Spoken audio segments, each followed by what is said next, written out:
Buenos días. Vamos a empezar la sesión de este miércoles.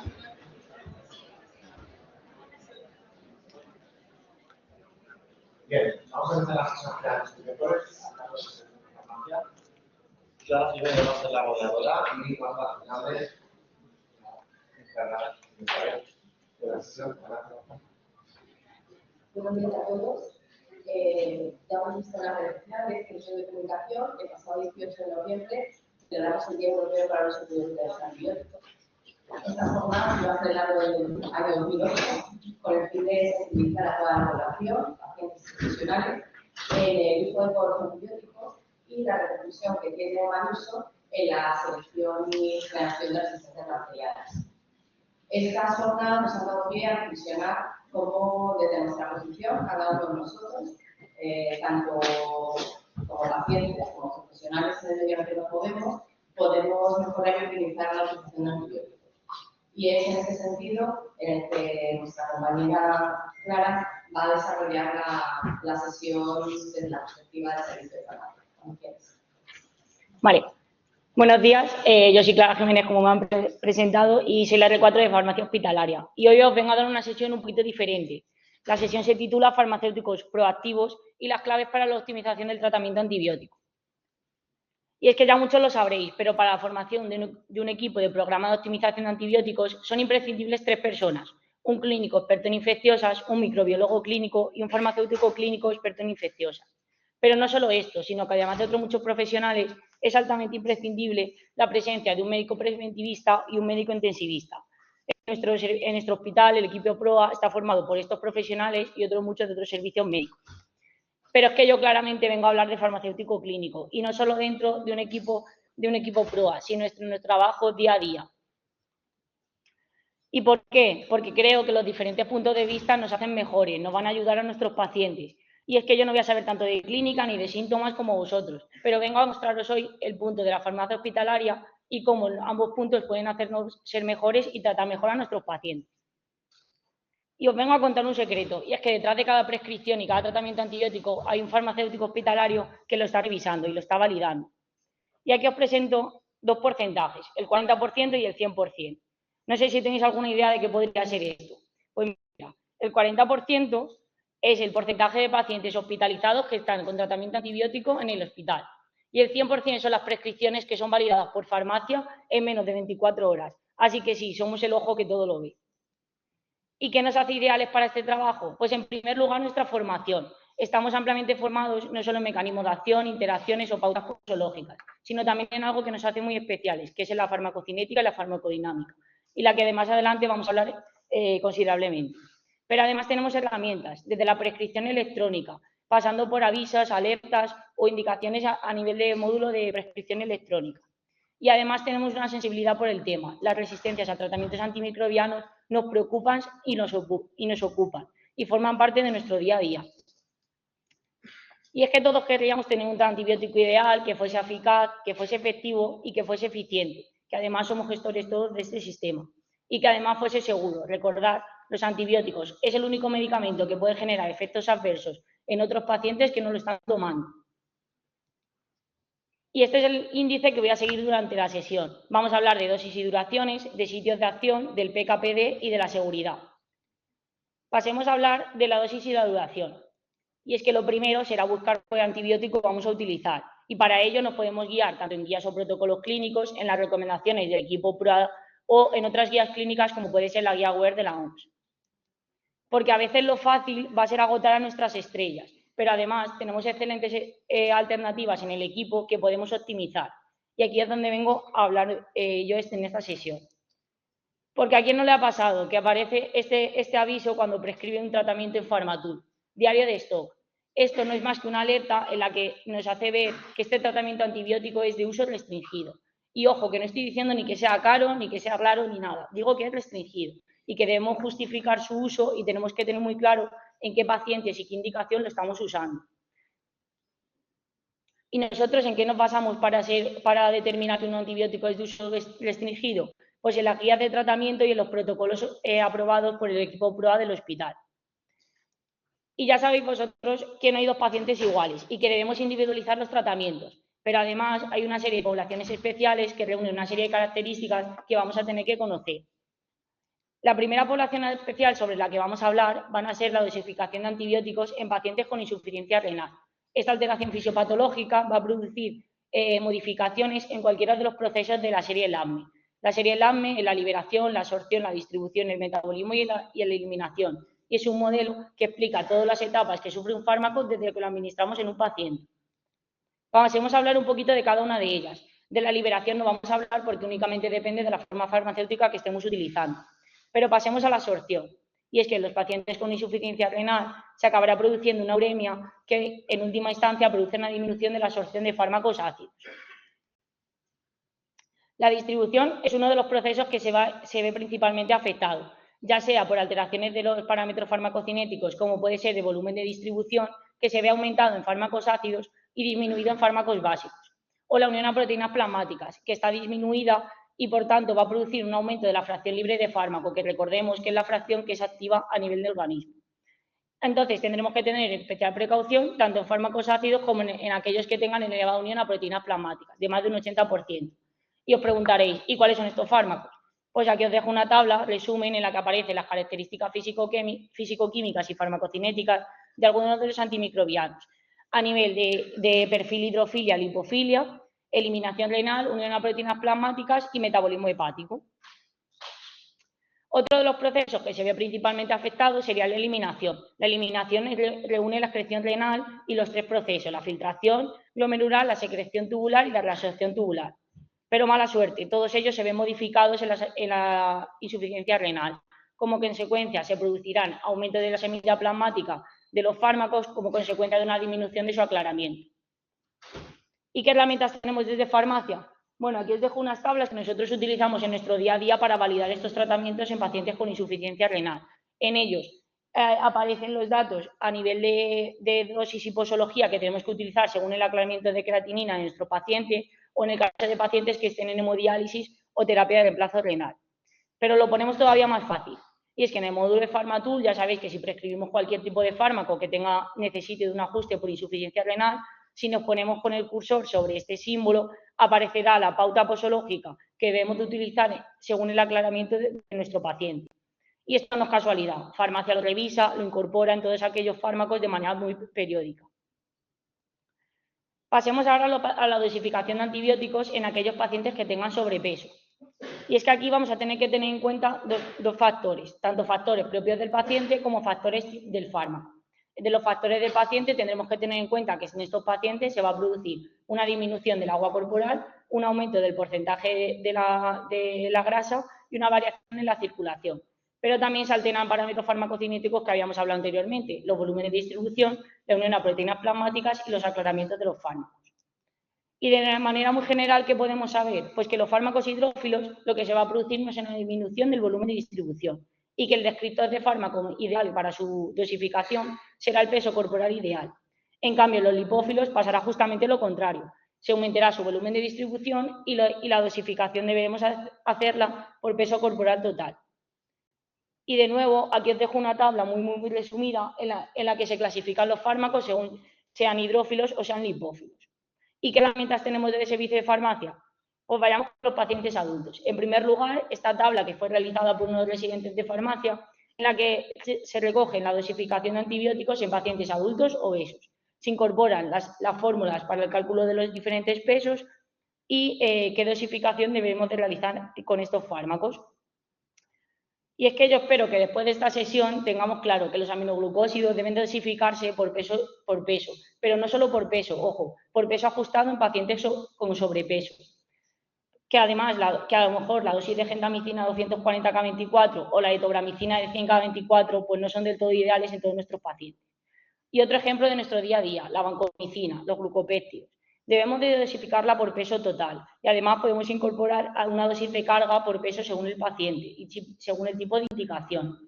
Y si ponemos 1 gramo cada 12, pues bueno, tampoco está mal, pero vamos a aprovecharnos de otra herramienta que tenemos en farmacia, la monitorización farmacocinética, de la que vamos a hablar ahora más adelante. Pero no nos olvidamos de los pacientes pediátricos. Y aquí os presento un proyecto que realicé durante mi rotación en el servicio de pediatría, en la que se realizó una base de datos. En esta base de datos se incorporaron 70 fármacos, 24 de los cuales eran antiinfecciosos. Se incorporó el descriptor de peso más adecuado con el que debían de dosificarse los fármacos. Introduciendo los datos por parte del servicio de pediatría de sexo, edad, peso y altura del paciente, de manera automática esta tabla nos mostraba el IMC, el peso corporal ideal y el peso ajustado de nuestro paciente, facilitándonos mucho la dosificación en este tipo de pacientes. Pero ojo, que no vayamos tan rápido, porque a veces fallamos en lo más fácil. Y es que aquí quiero resaltar la importancia de introducir el peso y la estatura en PharmaTools para que podamos ayudar desde el servicio de farmacia con todas estas herramientas.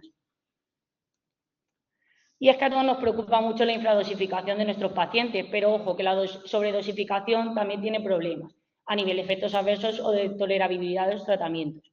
Aquí os dejo un ejemplo. Por ejemplo, si pusiéramos Meropen en 3 gramos cada 8 horas, nos aparecería abajo en PharmaTools esta alerta, que la dosis es superior a la dosis máxima por toma, que está definida en 2 gramos, o incluso superior a la dosis máxima por día, que sea definida en 6 gramos.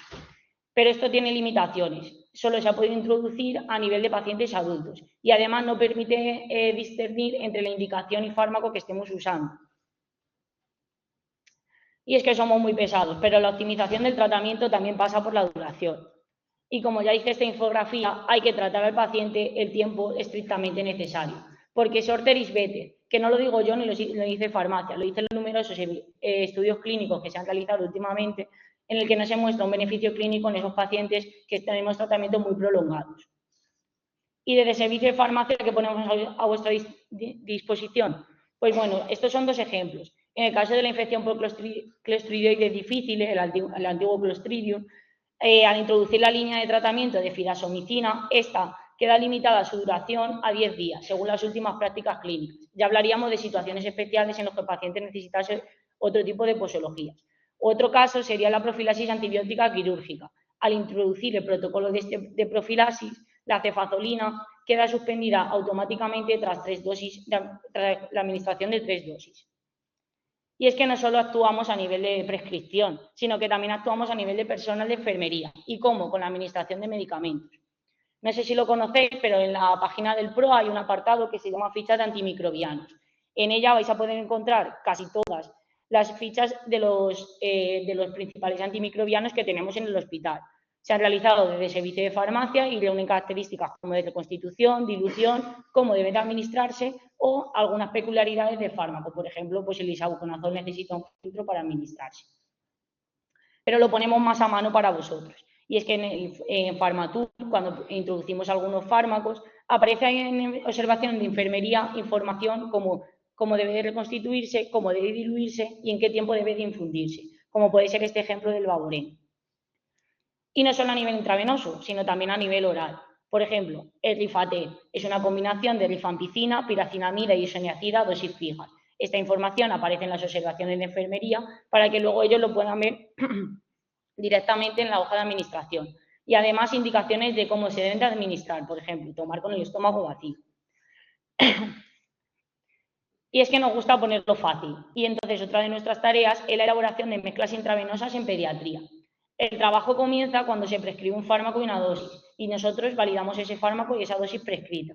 Pero además también tenemos en cuenta el volumen de dilución en el cual lo vamos a preparar, teniendo en cuenta la edad del paciente pediatra. Y además en qué rango de concentraciones, asegurando siempre una estabilidad físico-química. Además, introducimos en las observaciones de enfermería a qué ritmo de infusión se debe de administrar. También se valida el volumen total de líquidos en el paciente. Ya sabéis que hay veces que hay pacientes que necesitan una restricción de líquidos y, por tanto, se preparará esa mezcla intravenosa a la mayor concentración que permita su estabilidad físico-química. Y, por último, el trabajo termina cuando se elabora según el protocolo normalizado de trabajo en el servicio de farmacia. ¿Y qué fármacos? Pues aquí os dejo la tabla, pero vamos, que son casi todos. Aquí aparecen las concentraciones, qué estabilidad tiene, qué diluyente se usa, a qué concentración queda y cuál es su estabilidad. Pasemos ahora al sitio de acción, porque es importante ser el fármaco adecuado, pero también es importante estar en el sitio adecuado. ¿Y qué podemos hacer de farmacia? Pues bueno, Una de las infecciones que más nos preocupa a todos por la gravedad pueden ser las infecciones a nivel del sistema nervioso central. ¿Y qué pasa con la barrera hematocefálica? Bueno, pues que tenemos que tener en cuenta 3 factores que deben de reunir nuestros fármacos para poder atravesarlo: el tamaño molecular, el balance lipofilia-hidrofilia y la unión a proteínas plasmáticas. Y si tuviésemos un antibiótico ideal que atravesara barrera hematocefálica, tendría que ser pequeño, con baja unión a proteínas plasmáticas y moderadamente lipófilo-hidrófilo. Aquí os dejo unas tablas en las que podemos ver la gran variabilidad de los antimicrobianos según penetren o no en el sistema nervioso central y qué concentraciones pueden alcanzarse en este lugar. Y desde farmacia, ¿cómo podemos ayudar? Adecuando las formas farmacéuticas. A nivel de oftalmología, pues no es raro que preparemos jeringas de administración intravítrea o colirios. Pero no solo eso, también preparamos sellados antibióticos de catéteres intravenosos, algo que es más frecuente de Dacto o de Cepta, pero también en casos especiales como en pediatría, en los que se realizó sellado de micafungina o tecoplanina. Y otra de nuestras áreas fuertes en farmacia es el área de farmacotecnia, con la formulación magistral. Aquí os dejo unos ejemplos, como puede ser la elaboración de cápsulas para tratamiento de la infección del Clostridium o la colistina para úlceras sobreinfectadas. Pero es que a veces hay que adecuar las formas farmacéuticas a estos pequeños. Por ejemplo, porque no existan formas farmacéuticas comercializadas que sean adecuadas para su uso en ellos, como puede ser la clindamicina, que la elaboramos en suspensión oral. Pero para estar en el sitio de acción a veces no hace falta la vía intravenosa, y es que podemos realizar lo que se conoce como terapia secuencial, porque si podemos pasar el antibiótico a vía oral, vamos a hacerlo, y si es posible retirar la vía porque nos vamos a evitar algunos problemas. Pero debemos de tener en cuenta 2 cosas: factores a nivel de fármaco y a nivel de paciente. ¿El fármaco cómo tiene que ser? Pues bueno, tiene que haber una forma farmacéutica oral, que tenga un espectro antimicrobiano similar, con una buena biodisponibilidad oral de esta forma farmacéutica, y que tenga una posología cómoda, cada 24 o cada 12 horas, y que además sea bien tolerado por el paciente. Pero ¿y el paciente cómo tiene que estar? Pues tiene que estar bien clínica y hemodinámicamente estable, que haya una mejoría clínica, que esté afebril las últimas 48 horas y que los parámetros infecciosos pues que se vean que están mejorando, además de ausencia de factores que lo contraindiquen, como podría ser la presencia de vómitos en el paciente. ¿Y todas las indicaciones? Bueno, pues hay algunas en las que sí podemos pensar en esta terapia secuencial, como pueden ser la neumonía, la infección urinaria, que son muy frecuentes en el ámbito hospitalario. Pero hay otras que no son candidatas a terapia secuencial, ya sea porque necesitamos dosis muy altas en el sitio de acción o que sean de difícil acceso, como puede ser una meningitis o un acceso cerebral, como hemos visto anteriormente. Aunque un ejemplo que sería la endocarditis, ya en las últimas guías sí que aparece la terapia secuencial y la posibilidad de administración oral en determinados casos. Aquí os dejo también una infografía que fue realizada por el Hospital 12 de Octubre de las terapias secuenciales más frecuentes. Pasamos ahora a nuestro punto fuerte, el PKPD, la farmacocinética y la farmacodinámica. Esto en lo que farmacia está muy formada y que os puede ayudar. ¿Por qué? Porque al final el objetivo de la PKPD va a ser optimizar los tratamientos antibióticos.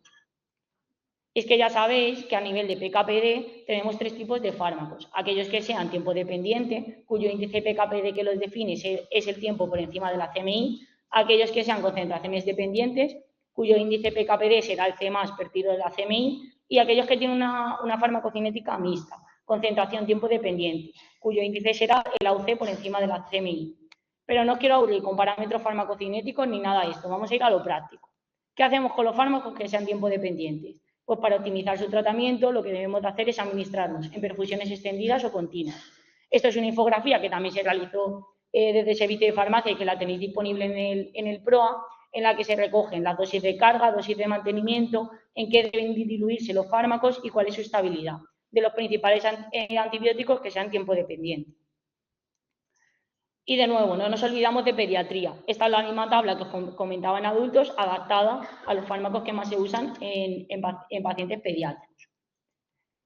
Y con los concentración tiempo dependiente y los concentración dependiente, ¿qué hacemos? Pues monitorizarlos, que es también otra de las herramientas que podemos aportar desde el servicio de farmacia. Y es que desde que iniciamos en mayo de 2023 hasta julio de 2024 se han realizado 469 intervenciones por nuestra parte. Y aunque queda mucho camino por recorrer, podemos ver cómo cada vez más son las extracciones y los ajustes posológicos en los que contáis con nosotros para que os ayudemos. Y toda esta información, ¿dónde la encuentro sobre el PKPD? Bueno, pues esta es una tabla resumen también elaborada por nosotros, en la que aparecen los principales factores del PKPD. El fármaco, el parámetro PKPD que lo define, cómo debemos de realizar el muestreo si necesitamos obtener un valle o un pico, cómo debemos realizar el seguimiento, cuándo debemos de extraer la primera monitorización y cuáles son las sucesivas, independientemente de que haya ajuste o no, y los márgenes terapéuticos. Y aquí os dejo el código QR por si alguno lo queréis descargar para tenerlo a mano en vuestro bolsillo. Aquí aprovecho a deciros que cuando veáis en el texto asociado una recomendación por parte de farmacia para extracción de muestra y monitorización farmacocinética, desde nuestro punto de vista creemos que ese paciente podría beneficiarse de ello, ya sea por las características del fármaco o porque ese paciente reúna criterios en los que puede estar alterado su PKPD, como puede ser en pacientes obesos, desnutridos o que tengan necesiten de ajustes por insuficiencia renal o otras técnicas de este estilo. Pasemos ahora a hablar de la seguridad, que es otro de nuestros puntos importantes. Y es que sabéis que en el módulo de PharmaTool se pueden introducir las alergias farmacológicas. A través de esta pestaña pueden introducirse alergias según grupo terapéutico, principio activo o texto libre. Y es que no sé si lo sabéis, y esto es algo que ha pasado este año. Y algo contra lo que farmacia luchamos en nuestro día a día. Entre abril y agosto de 2024 hubo un desabastecimiento nacional. En este caso tocó de Actronal. Y durante este periodo de tiempo se prescribieron 49 prescripciones de Actronal, pero solo 14 fueron autorizadas. Y no por nosotros, sino por la Agencia Española de Medicamentos, que nos obligaba a mandar un informe médico para poder autorizarnos el uso. De las 14 autorizaciones, 10 fueron por microorganismos multiresistentes y 4 porque eran pacientes con alergia confirmada a penicilinas. Pero aquí vengo a resaltar que un 70% de las prescripciones no se autorizaron. ¿Y por qué? 15 porque eran pacientes que tenían falsas alergias, que tras hacer un PIC alergias se comprobó que no eran reales. Y en 20 porque desde farmacia se propusieron alternativas terapéuticas totalmente válidas para la indicación del paciente, evitando así el uso de Actronal y, por tanto, quedando restringidos a utilización y siendo más adecuado para utilizarlo en aquellos pacientes en los que de verdad no existía ningún tipo de alternativa terapéutica.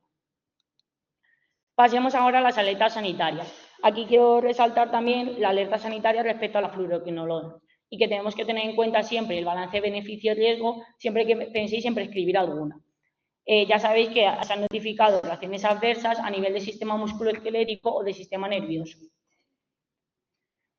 Y ahora, algo que no se nos sorprende a ninguno. Los pacientes son cada vez más complejos y tienen mayor número de fármacos. Por tanto, las posibilidades de interacciones farmacológicas van a ser mayores. Siempre que prescribamos un tratamiento que tenga una interacción con otro que ya está prescrito, aparecerá esta alerta en PharmaTool, que pone existe una interacción entre los artículos. Pero además aparecerá una exclamación en verde. Si nos ponemos sobre ella, aparecerá toda la información sobre ese tipo de interacción, su grado de significancia y en qué medidas tenemos que tenerla en cuenta. Pero otra vez de nuevo, esta información no es casual. Farmacia la revisa y la introduce de manera periódica. Otro ejemplo de interacción muy típica, el valproico con el meropene. Ya sabéis que el meropene, o en general los carbamazepínicos, lo que producen es una disminución de los niveles plasmáticos de valproico. Por tanto, podemos disminuir el efecto anticonvulsivante de ellos. Aquí aprovecho también para recordaros que si no hay otra alternativa terapéutica, debemos de usar ambos, aprovechéis y monitoricéis el valproico, que también podemos hacerlo. Y si hacemos todo esto, pues estaremos actuando a nivel de paciente hospitalizado, pero existen otra serie de pacientes que también tienen tratamientos antibióticos y que también vemos en nuestro día a día, como puede ser el caso de los pacientes externos, aquellos que le damos de alta, pero que necesitan un tratamiento antibiótico prolongado. Durante el año 2023, 323 pacientes fueron dados de alta con cualquier tipo de tratamiento antibiótico dispensado desde farmacia hospitalaria. Y uno de los ejemplos sería el linezolid. Todos sabemos que tiene una alta biodisponibilidad oral y que uno de los tratamientos más adecuados para aquellos pacientes con tratamientos prolongados antibióticos, pero que no requieran de ningún tipo de ingreso hospitalario. Farmacia no solo actúa a nivel de gestión de stock, porque ya sabéis que este fármaco solo se puede dispensar desde farmacia hospitalaria por considerarse uno de ellos de dispensación hospitalaria, ¿vale?, sino también con la revisión de interacciones, como hemos visto anteriormente, ya que es un fármaco que frecuentemente interacciona.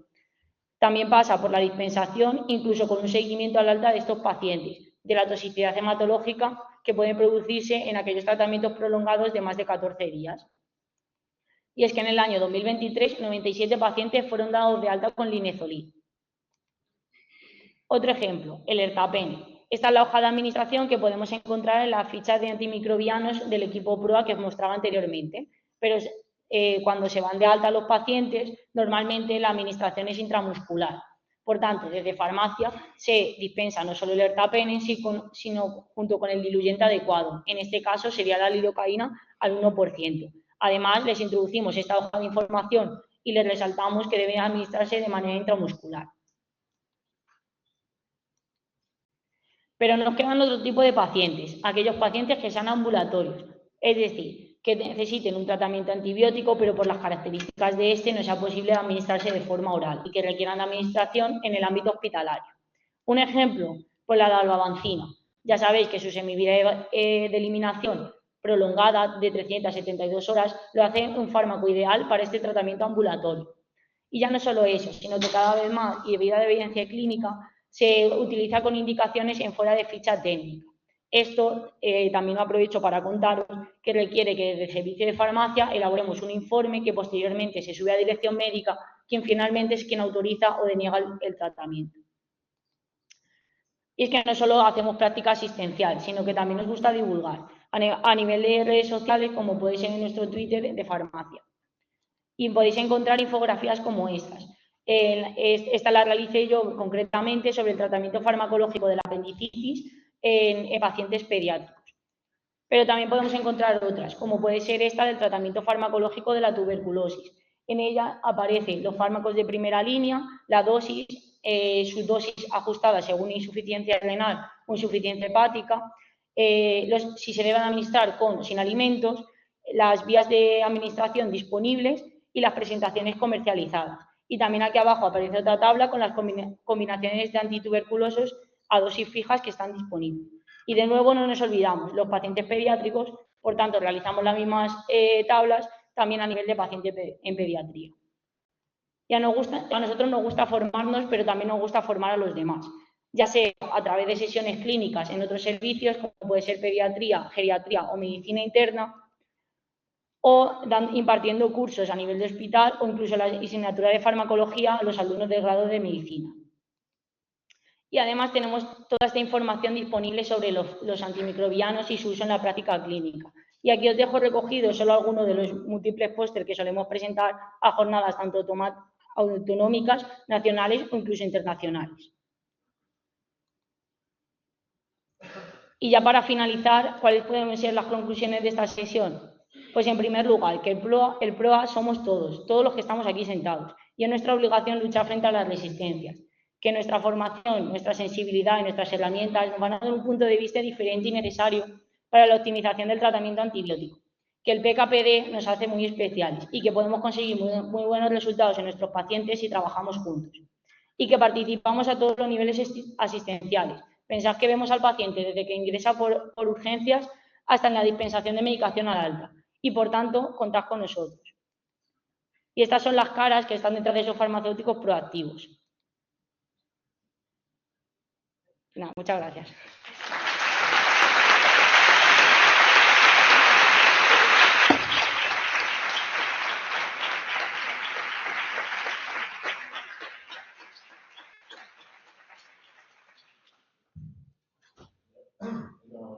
Gracias. ¿Alguna? Bueno, darle la enhorabuena a la formación, que ha sido estupenda y yo creo que aclara muchas cosas sobre el trabajo de los farmacéuticos. Recordaros que los farmacéuticos forman parte del núcleo duro del PROA, sin ellos el PROA no funcionaría. Y como todos los miembros del PROA están para ayudar a mejorar la prescripción. En el PROA nuestro objetivo es colaborar para mejorar la calidad asistencial. No es para dar la curva de cambiar un antibiótico, ni los farmacéuticos, ni los clínicos, ni los biólogos. Y bueno, yo creo que esta sesión lo ha dejado todo bastante. una pregunta, que, claro, he visto en las perfusiones extendidas, que creo que será muy en boga. ¿Dónde contienen las de usar?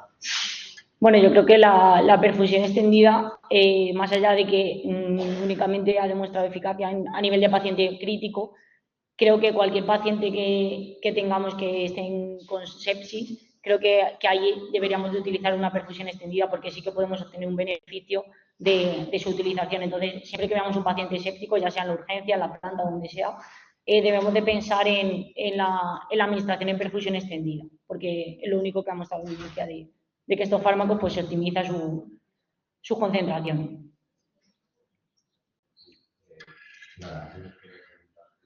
Es evidente que a lo largo de los años el apoyo de farmacia en los tratamientos es cada vez mejor y se agradece mucho.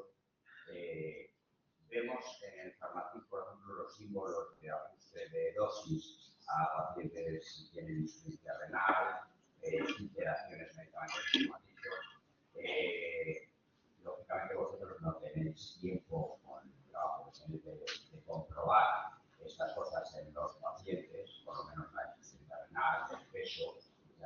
¿Tenéis alguna idea del caso que os hacemos?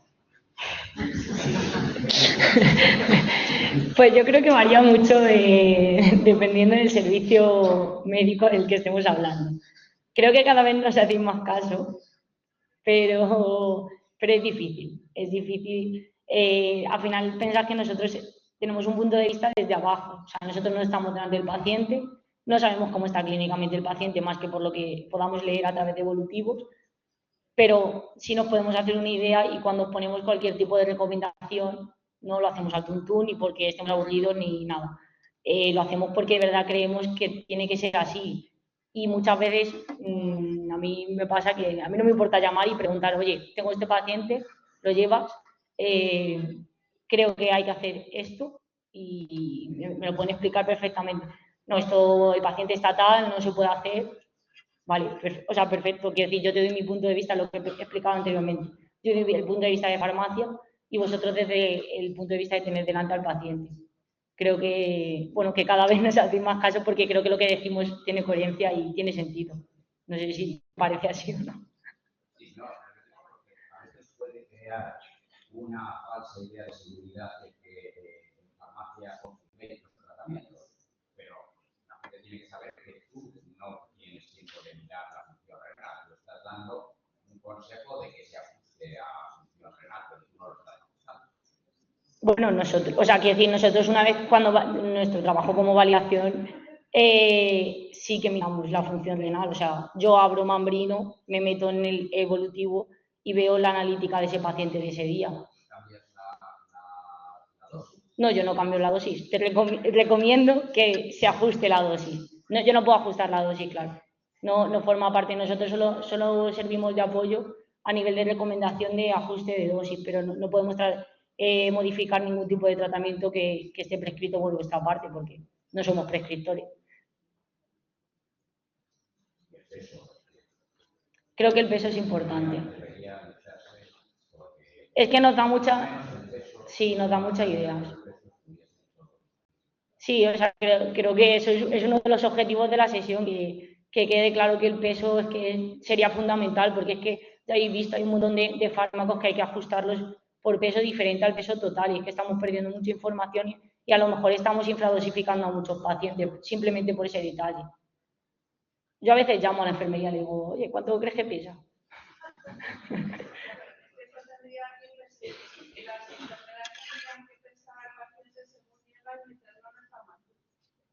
Claro. Bueno, quizás hay muchos agujeros y si lo vamos trabajando entre unos y otros, podemos ver que el paciente efectivamente sobre eso y la ajuste de dosis, pues o bien nos vamos a enfermería o bien tenemos también el dato que yo creo que eso también nos ayuda bastante. Al final es cuestión de ir tapando agujeros de seguridad. Yo farmacia está para que sea cuantitativo el peso porque va a servir para todo el resto de tratamiento, no solo científicos. Hay servicios que trabajan con peso como cuidados intensivos y teniendo tal cantidad de gente con sobrepeso, te das cuenta de que muchos pacientes están en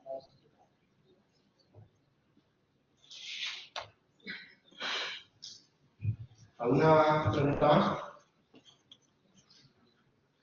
Fernando, perdón. Sí, bueno, me quiero sumar también a la felicitación de mi compañera María Ángeles en la presentación. Son muy buena exposición, con mucha información en el poco tiempo que tienen disponible. Y lo que quería decir un poco, ya en el tema de farmacias en general, que de vez en cuando a un médico del hospital le suena el teléfono y recibe una llamada y el farmacéutico tiene el quinto para hacer una recomendación. En muchas ocasiones se trata de una propuesta de desinstalar el antibiótico, pero en otras veces es para lo contrario, para comunicarle a la lista de información microbiológica es necesario lo contrario, instalar.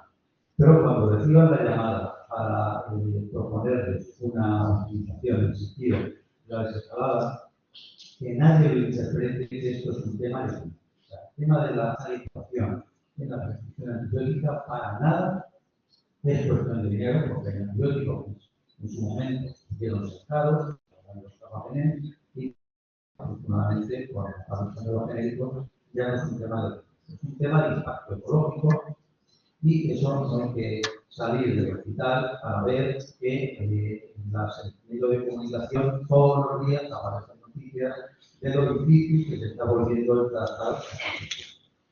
Por lo tanto, lo que nosotros hacemos en el día a día tiene impacto en el futuro próximo y lejano. Somos uno de los países de la Unión Europea, por no decir más, que aparece siempre en rojo en la prescripción inadecuada de antibióticos, no solo en la atención primaria, sino, lo más preocupante de todo, en la atención especializada. Yo pido que cuando reciba una llamada que suele ser amigable, cordial, no es para rendir a nadie, sino para proponer, no se interprete en el sentido económico, sino en el sentido de la buena.